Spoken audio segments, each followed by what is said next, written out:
स्वागत है तुम्हारा मेरे सुंदर जंगल में।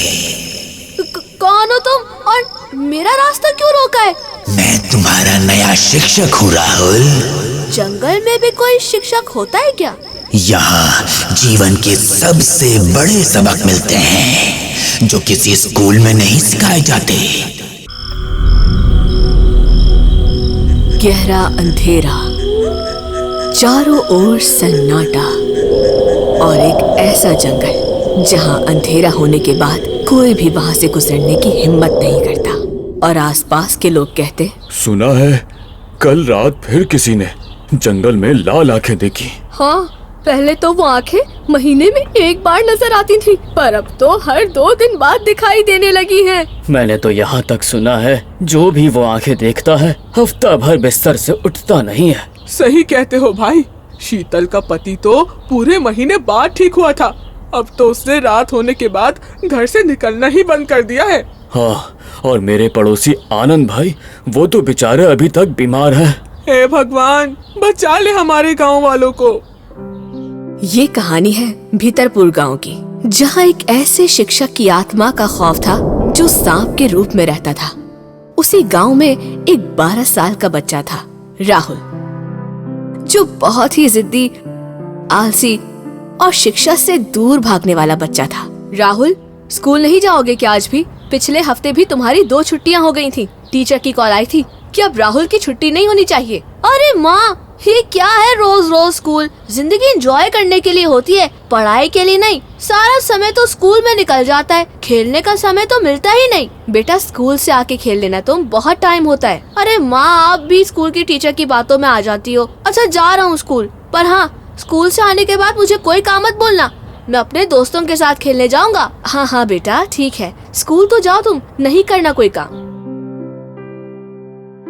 एक दिन राहुल स्कूल से वापस घर आते हुए रास्ता भटक गया और खेलते खेलते जंगल में पहुंच गया।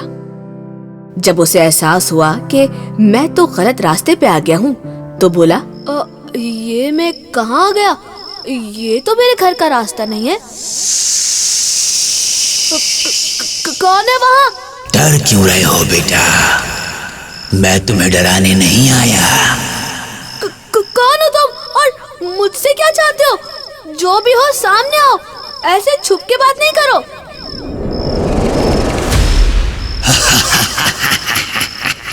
स्वागत है तुम्हारा मेरे सुंदर जंगल में। कौन हो तुम और मेरा रास्ता क्यों रोका है? मैं तुम्हारा नया शिक्षक हूँ राहुल।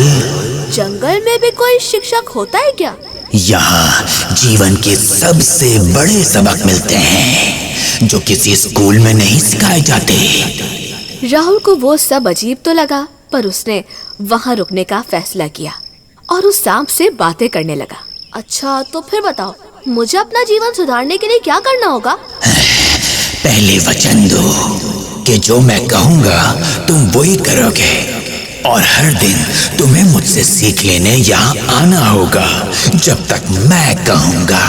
ठीक है, मैं वचन देता हूँ। तो फिर तुम्हारी आज की सीख है सच्चाई। आज के बाद तुम झूठ नहीं बोलोगे। ये सब क्या था? चलो घर चलता हूँ, वरना माँ ढूंढेगी मुझे। राहुल ने उस सांप की बात को अपनी बुद्धि में बिठा लिया और घर वापस आ गया। फिर उसने उस दिन किसी से झूठ नहीं बोला, क्योंकि अगले दिन उसे उस सांप से फिर मिलना था। अगले दिन फिर स्कूल से वापसी पर राहुल जंगल जाता है।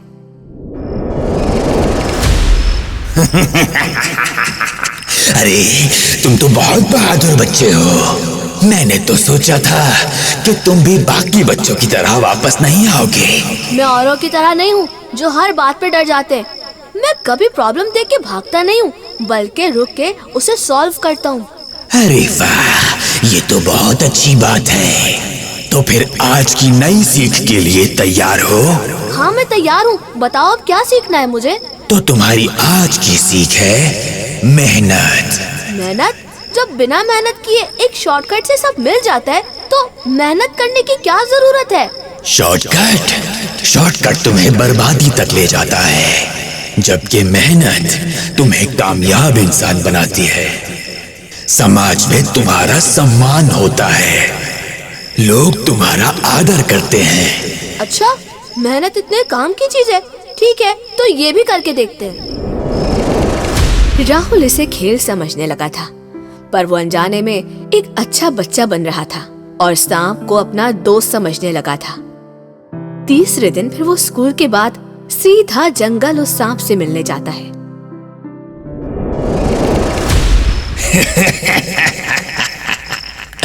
हाँ तो राहुल, सच्चाई और मेहनत के साथ तुम्हारे ये 2 दिन कैसे गुजरे? बहुत अच्छे गुजरे। मुझे तो अब मजा आने लगा है। ये तो बहुत अच्छा खेल है। खेल?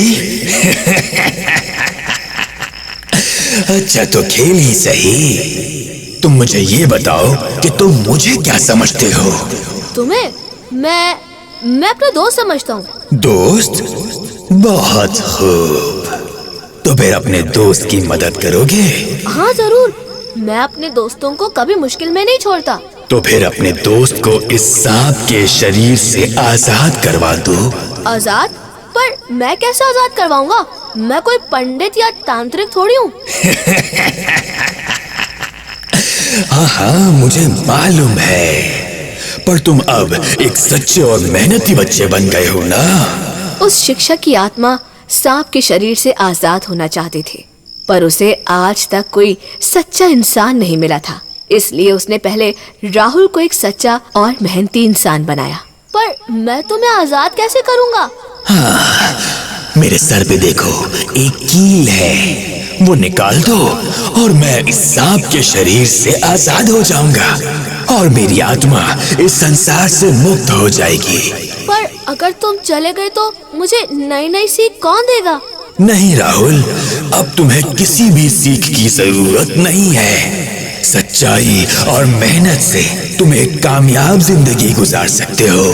पर कील निकालने से पहले सांप उसे एक टॉर्च देता है और कहता है, तुम जब भी किसी संकट में पड़ जाओ और कोई रास्ता ना मिले तो इस टॉर्च को ऑन कर लेना। ये तुम्हें सही रास्ता दिखाएगी और हमारी दोस्ती की निशानी के तौर पर ये टॉर्च होगी तुम्हारे पास। मैं तुम्हें हमेशा याद रखूंगा दोस्त, और तुम्हारी दी हुई सीख कभी नहीं भूलूंगा। राहुल इतना कहता है और सांप की कील सर से निकाल देता है। अब राहुल सच्चाई और मेहनत के साथ जीता है, कभी स्कूल की छुट्टी नहीं करता, और जब राहुल का रिजल्ट आता है तो वो पूरे स्कूल में टॉप करता है। राहुल की टीचर, उसकी माता बहुत खुश हो जाते हैं। एक्सीलेंट राहुल, तुमने पूरे स्कूल में टॉप किया है और तुम्हारी अटेंडेंस भी पूरी है। थैंक यू टीचर, मेरा बेटा सुधर गया। मुझे गर्व है अपने बेटे पर। समय गुजरता है। सालों बाद राहुल खुद एक शिक्षक बन जाता है और क्लास में बच्चों को पढ़ाता है। प्यारे बच्चों, कभी भी झूठ मत बोलो और हमेशा मेहनत से हर काम करो, फिर तुम देखना कामयाबी तुम्हारे कदम चूमेगी। जी राहुल सर, हम हमेशा सच बोलेंगे और हर काम मेहनत से करेंगे। जी सर, हम हमेशा सच बोलेंगे और हर काम मेहनत से करेंगे। शाबाश बच्चों।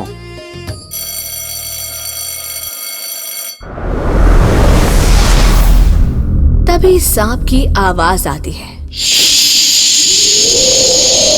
लाल आंखें फिर से चमकती हैं और एक आवाज आती है। झूठ और आलस तुम्हें अंधेरे में ले जाता है, सच और मेहनत ही रोशनी का रास्ता है। अगर आपको ये वीडियो पसंद आए तो प्लीज लाइक करें, चैनल को सब्सक्राइब करें और इस वीडियो को अपने दोस्तों के साथ शेयर करें। अपनी सजेशंस कमेंट सेक्शन में जरूर बताएं।